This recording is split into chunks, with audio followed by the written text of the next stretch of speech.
আসসালামু আলাইকুম everyone, welcome to my channel. আজকে বানাবো ব্রেডের গোলাপ জামুন। তো এখানে আমি কয়েক পিস ব্রেড নিছি। ব্রেডের সাইডগুলা চাকু দিয়া এভাবে আমি কেটে নিব। তারপর ব্রেডগুলা পিস করে একটা বলের মধ্যে আমি হাত দিয়া ভালো করে মিক্স করে নিব, এভাবে গুঁড়া করে নিব।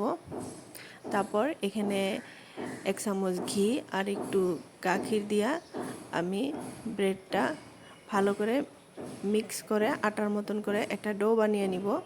ডোটা ভালো করে সফট করে মাখিয়ে তারপর এখানে এভাবে আমি ছোট ছোট করে সার্কেল শেপে বানিয়ে নিব। সবগুলা হাতের মধ্যে একটু তেল লাগিয়ে আমি এইভাবে সব ব্রেডগুলা ছোট ছোট করে এইভাবে বানিয়ে নিব। এই তো সবগুলো আমি এভাবে বানিয়ে নিলাম। এখন একটা প্যানের মধ্যে আমি জল দিয়ে ওইখানে 1 কাপের মতো চিনি দিয়া আমি সুগার সিরাপটা বানিয়ে নিব। সাথে দিয়ে দিলাম কয়েকটা এলাইচি।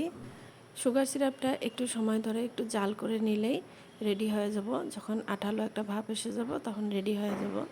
এখন আমি এখানে একটা প্যানের মধ্যে ব্রেডের গোলাপ জামুনগুলো একটা একটা করে লো টু মিডিয়াম হিটে ফ্রাই করে নিব।